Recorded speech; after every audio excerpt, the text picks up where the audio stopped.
लागि धन्यवाद। नेकपा माओवादीको नेतृत्वमा सञ्चालन भएको 10 वर्ष जनयुद्ध, जसलाई विस्तृत शान्ति सम्झौता र संविधानले सशस्त्र सङ्घर्षको रूपमा परिभाषित गरेको छ, लगायत ऐतिहासिक जनआन्दोलन लगायतका अन्य आन्दोलनहरूको परिणाम आज हामी यो सङ्घीय संसदमा उपस्थित भएका छौँ।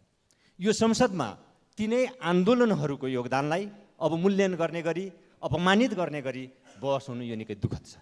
यसकारण सत्तारूढ दलका माननीय ज्यूबाट व्यक्त भएका विचारहरू 10 वर्षको माओवादीको नेतृत्वको जनयुद्ध सशस्त्र सङ्घर्षलाई अपमानित गर्ने गरेर अपमानजनक ढङ्गले व्यक्त भएका विचारहरूप्रति हाम्रो दलको तर्फबाट असहमति रहेको कुरा, आपत्ति रहेको कुरा र विरोध रहेको कुरा म यहाँ दर्ज गर्न चाहन्छु।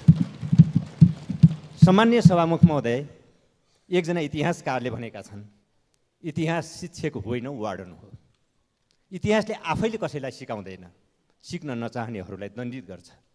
यसर्थ इतिहासलाई ब्लेमिङ नगरौँ, इतिहासबाट सिक्ने कोसिस गरौँ, म सबैसँग आग्रह गर्न चाहन्छु।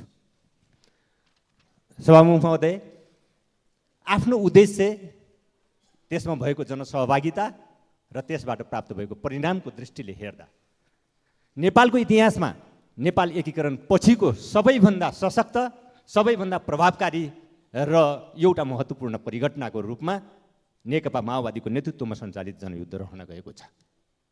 सभामुख महोदय, जहाँ सहर बजारका बुद्धिजीवीहरूदेखि लिएर गाउँका कुना कन्दरामा बस्ने गरिब किसान मजदुरहरू, दलित महिला, आदिवासी जनजाति र सीमान्तकृत समुदायहरू समेतको सक्रिय सहभागिता रहेको थियो। यो व्यापक सहभागिता सहित यसले जुन उद्देश्य बोकेको थियो, सबै खालका जातीय, वर्गीय, जातीय, क्षेत्रीय, लैङ्गिक, सांस्कृतिक, धार्मिक विभेदहरूको अन्त गर्नको लागि केन्द्रीकृत र एकात्मक राज्यको व्यवस्थाको अन्त र समावेशी, लोकतान्त्रिक र अग्रगामी राज्यको पुनर्संरचना गर्ने उद्देश्य यसले बोकेको थियो। तिनै आन्दोलनहरूको बलमा 10 वर्ष जनयुद्धको जगमा खडा भएको ऐतिहासिक जनआन्दोलन लगायतका विभिन्न आन्दोलनहरूको परिणाम आज हामी यो संसद सङ्घीय लोकतान्त्रिक गणतन्त्रसम्म मुलुक आइपुगेको छ। सभामुख महोदय, नेकपा माओवादीको नेतृत्वमा भएको जनयुद्धलाई विस्तृत शान्ति सम्झौताले, नेपालको संविधानले सशस्त्र सङ्घर्षको रूपमा परिभाषित गरेको छ। अझ संविधान सभा दर्पण, जो व्यवस्थापिका संसद सचिवालयले प्रकाशन गरेको छ, संविधान सभा दर्पणमा माओवादी जनयुद्ध लगायतलाई सशस्त्र सङ्घर्षको रूपमा व्याख्या गरिएको छ र त्यसको व्याख्यात्मक टिप्पणी त्यहाँ रहेको पनि छ। यी सबै तथ्यहरूलाई नजरअन्दाज गर्दै सरकारको नेतृत्व गरेका दलको माननीयबाट सशस्त्र सङ्घर्षको मूल्य, ओज, विस्तृत शान्ति सम्झौता र संविधानको भावनालाई लाञ्छित र अपमानित गर्ने गरी 10 वर्षको सशस्त्र सङ्घर्ष र जनयुद्धलाई माओवादी हिंसाको रूपमा चित्रण गर्ने कोसिसहरू भए, जुन राजनीतिक मूल्य, नैतिकता र संवैधानिक निष्ठाको दृष्टिले अनुपयुक्त रहेको हाम्रो ठहर छ। हामी स्पष्ट छौँ, हिंसा शब्दको निरपेक्ष अर्थ हुँदैन, तर सदनमा माननीयज्यूबाट व्यक्त भाव, स्पिरिट र सन्दर्भ, जुन सन्दर्भमा प्रयोग गरिएको छ, त्यसले जनताको बलिदानीपूर्ण सङ्घर्षको इतिहासलाई अपमानित र लाञ्छित त गरेको छ नै, साथै विस्तृत शान्ति सम्झौताको मर्म र अन्तर्वस्तु, संविधानको अक्षर र स्पिरिटको विपरीत समेत रहेको छ। त्यति मात्र होइन, सभामुख महोदय, संविधान सभा नियमावलीको नियम 21 को प्रतिकूल पनि देखिन्छ। यहाँ प्रश्न केवल शब्दको होइन, सङ्घीय लोकतान्त्रिक गणतन्त्रको प्रक्रिया र अन्तर्वस्तुलाई तोडमोड गर्ने प्रवृत्तिको हो।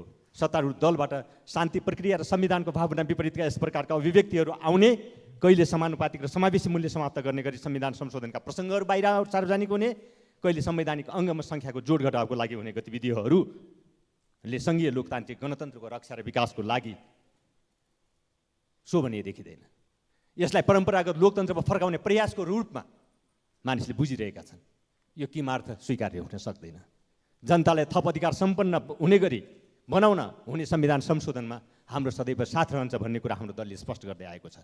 तर जनअधिकार कटौती गर्ने, जनताको भूमिकालाई अपमानित गर्ने कोसिसको हामी विरोध गर्दछौँ र हामी प्रतिवाद सदैव गर्दछौँ। यद्यपि हिंसा शब्दको सन्दर्भमा सम्माननीय सभामुखजीले असंसदीय नभएको रुलिङ गरिसक्नु भएको छ। संसदीय वा असंसदीय भन्ने यस विषयबारे हाम्रो थप टिप्पणी छैन। त नियमावलीको दफा 21 बमोजिम असंसदीय शब्द र अपमानजनक शब्दको प्रयोग गर्न नपाइने जुन व्यवस्था छ, नियमावलीमा भएको अपमानजनक शब्द र असंसदीय शब्दलाई दुई फरक अर्थमा व्यवस्था गरिएको छ। सभामुख महोदय, सत्तारूढ दलको एकजना मान्यज्यूले सभामुख महोदयको रुलिङलाई समेत ललकार्नुभयो। हाम्रो विचारमाथि छानबिन गर्ने को भनेर चुनौती दिनुभयो। यसमा पनि हाम्रो थप भनाइ छैन।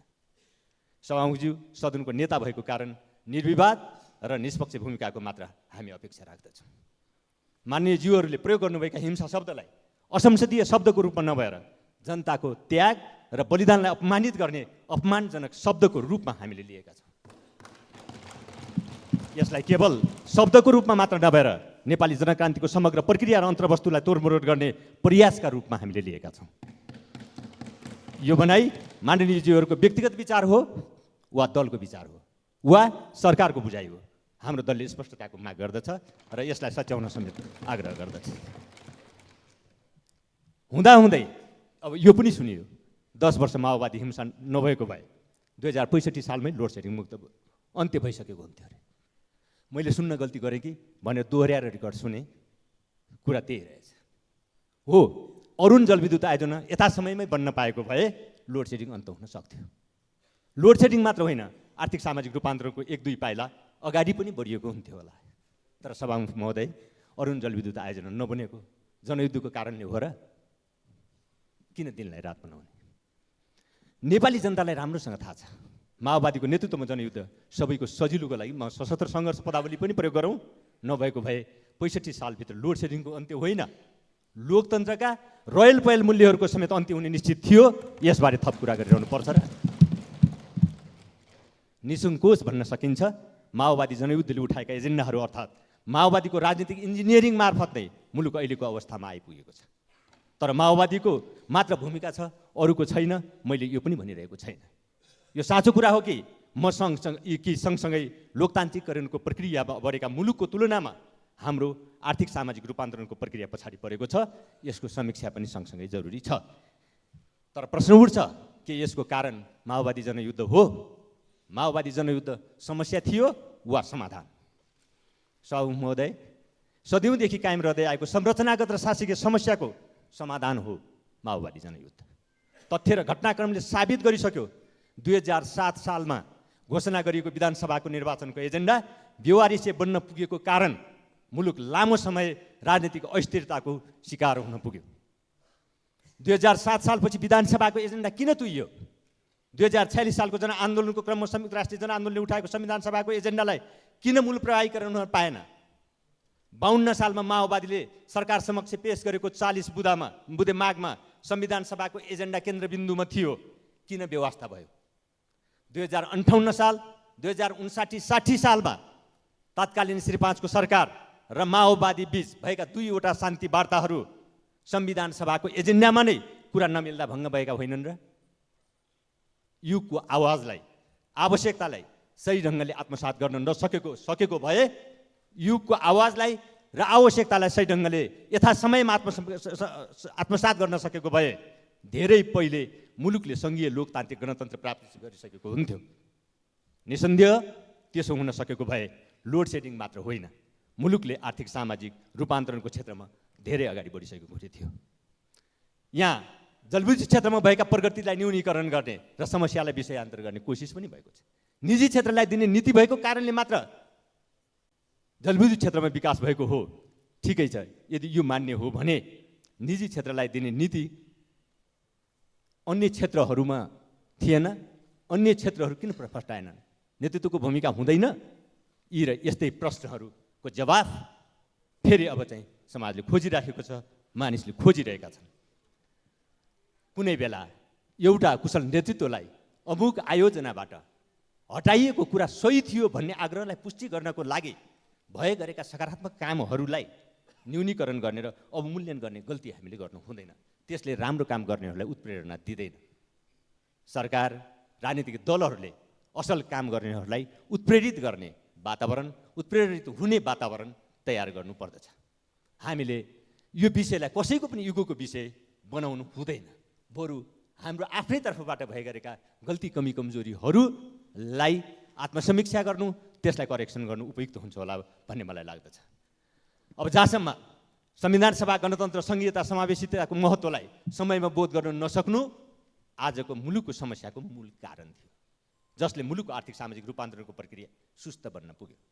10 वर्ष जनयुद्धले छायामा पारिएको संविधान सभा गणतन्त्र लगायतका एजेन्डालाई राष्ट्रिय कार्यसूचीमा ल्याइदिएको मात्र होइन, त्यसको लागि बलियो आधार र शक्ति सन्तुलनको परिस्थिति सिर्जना गरिदियो। त्यही जनयुद्धको जगमा भएको संयुक्त जनआन्दोलनले राजतन्त्रलाई विदाई गर्यो र संविधान सभा मार्फत समाजवाद उन्मुख राज्यसहित सङ्घीय लोकतान्त्रिक गणतन्त्र स्थापना हुन पुग्यो। यस अर्थमा 10 वर्ष जनयुद्ध जस्तो सङ्घर्ष समस्या नभएर मूलभूत रूपमा समाधान थियो, म फेरि जोड दिएर भन्न चाहन्छु। यो तथ्यलाई अस्वीकार गरेर के आर्थिक सामाजिक रूपान्तरणको अपेक्षित परिणाम सम्भव छ?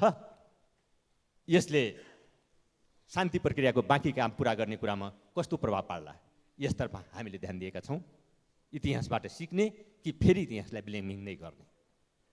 जहाँसम्म हिंसाको प्रश्न छ सभामुख महोदय, क्रान्तिलाई हिंसाको रूपमा व्याख्या गर्ने हो भने झापा आन्दोलनलाई उग्र वामपन्थी भड्काव मात्र भन्ने कि हिंसात्मक गतिविधि, 2007 साललाई के भन्ने, यस्ता प्रश्नहरू थुप्रै जन्मिन्छन्। यसतर्फ फर्कने कि नफर्कने?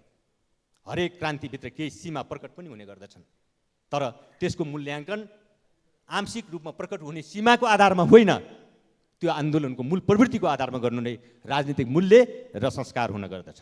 तसर्थ शान्ति सम्झौता, नेपालको संविधान र शान्ति प्रक्रियाको भावना र जनयुद्धको भूमिकालाई अवमूल्यन र अपमानित गर्ने गरी यहाँ व्यक्त भएका सत्तारूढ दलका मान्यजीहरूले व्यक्त गर्नुभएका विचारहरूप्रति हाम्रो दलको असहमति, आपत्ति र विरोध कायम रहेको कुरा दलको तर्फबाट पुनः रेकर्ड गराउन चाहन्छु र तत्सम्बन्धी स्पष्टताको पनि माग गर्दछु। सभामुख महोदय, यति हुँदाहुँदै सम्माननीय प्रधानमन्त्रीज्यू राष्ट्रको प्रतिनिधित्व गरेर संयुक्त राष्ट्रसङ्घको महासभाको बैठकमा जान लाग्नुभएको अवस्था, कतिपय महत्त्वपूर्ण विधेयकहरूलाई संसदबाट अन्तिम टुङ्गोमा पुर्याउनु पर्ने स्थिति, जनसरकारका मुद्दाहरूमा छलफल गर्नुपर्ने आवश्यकतालाई ध्यानमा राखेर हाम्रो मतलाई यथावत राख्दै, कायम राख्दै संसदलाई सुचारू गर्न सहयोग पुर्याउने दलको निर्णय रहेको बेहोरा म अवगत गराउन चाहन्छु। धन्यवाद।